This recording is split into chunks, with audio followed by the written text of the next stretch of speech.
I really do. Again, you turn up you're not sure what you're going to get. Obviously, it helps when the goalkeeper gets sent off, and you've got people like Bruno, but I still think that's not enough. I still think United are looking at maybe, but it's an important win, and it just hopefully gets United, particularly new players to the club, when they can win at Old Trafford and get a bit of excitement going, yeah, this is good. You know, winning gives you that good feeling. And certainly the manager would feel better for it, because after the City game, we were all there to criticise it, wasn't good enough. But a few wins, bit of confidence, momentum. We'll get back to Keno in just a quick second, but remember, if you like this video, please like, share and subscribe, and don't forget to click the notification button so that you know when the next Big D video hits. And as ever, if there's something on your mind, if something is bubbling up inside of you that you need to express, please express it in the comments. The Big D reads all of the comments, and he's always interested in what is on your mind.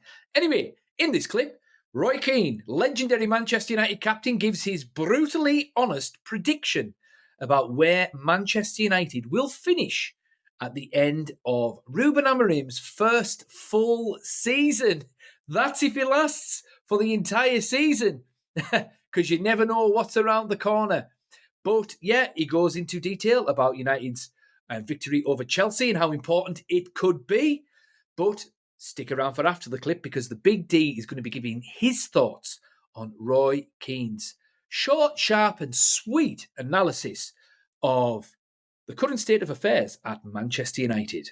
Here's Roy. So United have to get some sort of foothold or momentum into their season, and certainly that's improving their home form. You still use question marks over the midfielders and defensively or whatever, but you got people like Bruno who can get you out of jail every now and again, and obviously it does help when you get a helping hand from Chelsea's decision-making, particularly from the goalkeeper. But it's an important win, and it just hopefully gets United, particularly new players to the club, when they can win at Old Trafford and get a bit of excitement going, yeah, this is good. You know, winning gives you that good feeling. And certainly the manager would feel better for it, because after the City game, we were all there to criticise it, wasn't good enough. But a few wins, bit of confidence, momentum, and hopefully they can build on that. But a long way back, obviously. I just want to go back to Chelsea, Kelly, actually, because I said about the manager didn't cover himself in glory, maybe, you know, with the changes he made in the first half. It was a bit messy, but listen, you're down to 10 men, you lose the game. And I think Chelsea supporters now at the moment think I've got it in for them, because he me and him had a big argument a few days ago. But I actually think the manager's done a brilliant job since he's been there. I mean,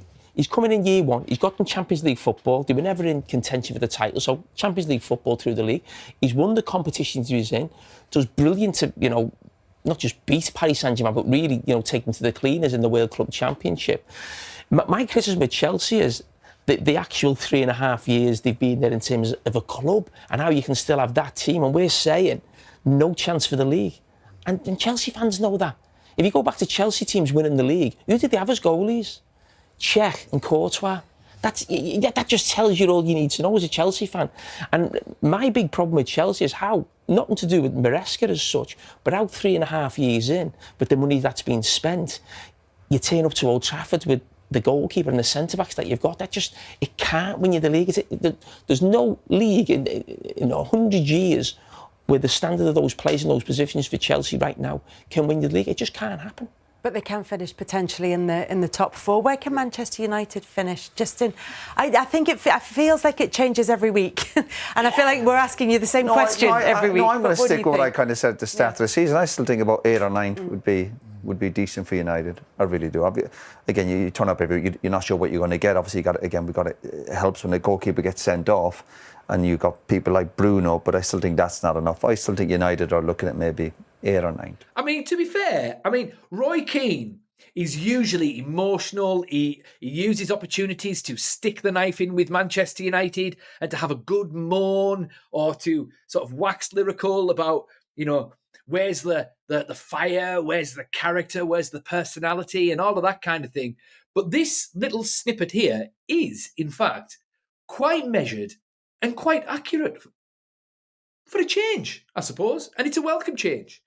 Because, I don't know, maybe you like Fiery Roy. I mean, we all like Fiery Roy. We like to see Roy Keane kick off and all of that. And hopefully Man United can get better, because he almost seems a little bit resigned to, this is just Man United and this is just the normal state of affairs at Manchester United now. So it's not worth carrying on about Man United at the moment. But if United get to the point where they're 4th again, or even 6th or 5th or something like that, and then there's some stakes, maybe that'll sort of snap Roy Keane back to life again, and he'll be able to sort of get more emotionally involved and emotionally connected to Manchester United, so that, well, we can see Fiery Roy again.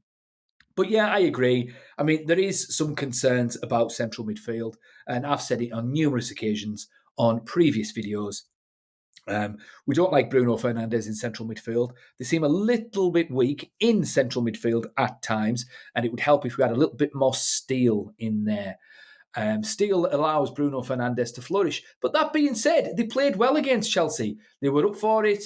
They took the chances. There were scrappy goals, and that's what you want sometimes. You know, you can't score beautiful goals all of the time. I mean, Man United can't score goals all of the time, let alone beautiful ones. But we managed to scrape a couple of good goals against Chelsea. And let's not forget, Chelsea are the world champions. But yeah, Roy's right. There are some question marks in central midfield. But I think once those question marks are indeed addressed properly, whether that be in January or next summer, then I think we'll have a very nice, well-rounded, well-balanced squad. Because by the time that gets sorted out, you know, Sesko and Bumo, Cunha, you know, they'll have all settled into the club and found their feet a little bit more. And I mean, those three players are just getting better game by game. The defence is fine, but I agree with Roy. The central midfield does need fixed. In terms of where Man United could finish, I think 8th or 9th is a bit harsh. I think that's a little bit harsh. I mean, he could be right, because you never know what Man United are going to turn up. I mean, I said at the beginning of the season, if this Manchester United team, if they don't buy anyone else until next summer, if this Manchester United team plays to their maximum, they put the effort in, there's no reason why we can't finish top 4. There's no reason. The team's teeming with talent.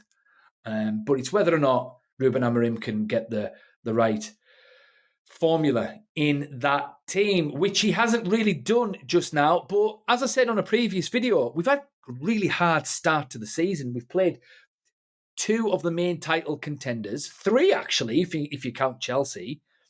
We beat one of them. We beat Chelsea, obviously. We got the win against Burnley. We drew against Fulham. We could have won. And then we had that bad result against Grimsby, which the problems were addressed, because the problems in that game was just Onana, and we've shipped him out to Turkey. So at the very least, Ineos are identifying problems and they are solving said problems. So, I mean, I wouldn't be surprised if Rúben Amorim wasn't playing Bruno on in his proper position, or should I say, he's playing Bruno in central midfield on purpose, partly so he can send a message to Ineos to tell them that he needs a proper central midfielder. And it's probably why he's not really given Kobe a run out, even though Kobe should really be playing. Or at the very least, 2 central midfielders, proper ones. But then again, maybe he's sending a message to Ineos and Kobe at the same time to get them both to pull their fingers out. But who knows? Who knows? But anyway, what do you guys think?